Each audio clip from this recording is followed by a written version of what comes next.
There was an incredibly sad and heartbreaking story that I heard on the news many, many years ago of a San Diego man who was driving home from work, just like he did every other weekday. But unfortunately, this day was very, very different.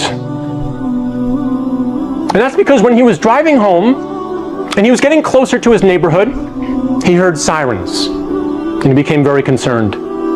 And as he got closer and closer to his neighborhood, he saw smoke billowing, and his heart, it dropped. And I want you to try to put yourself in his position. And as he turned onto his street, he saw police cars and ambulances and fire trucks everywhere.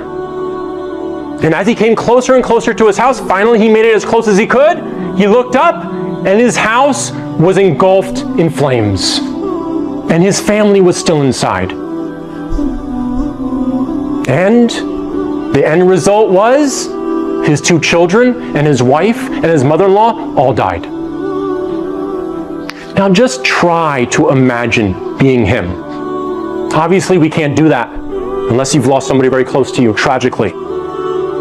But try to imagine, try to capture just a sliver of the immense sorrow that he must have had at that moment.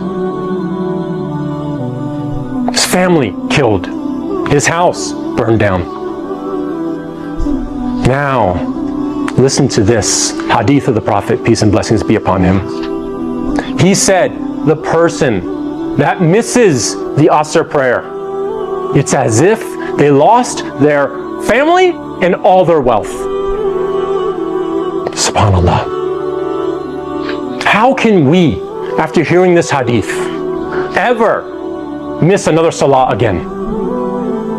We should at least make the intention and the resolve to try to pray our fard prayers if we're not doing it already, because of the immense reward that we lose for not praying that prayer, and perhaps the tremendous amount of punishments that will come to us for deliberately missing that prayer.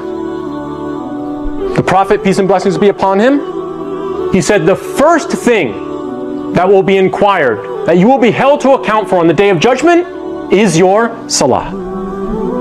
If it is sound, you will be successful. And if it is lacking in any way, you will be doomed.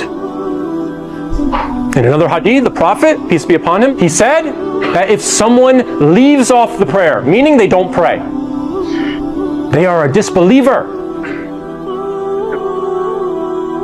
And then finally, in Surah 74, Ayah 42 and 43, a conversation is conveyed to us, is documented, of the people in paradise who look down on the people of hell and ask them, what caused you to be in hell?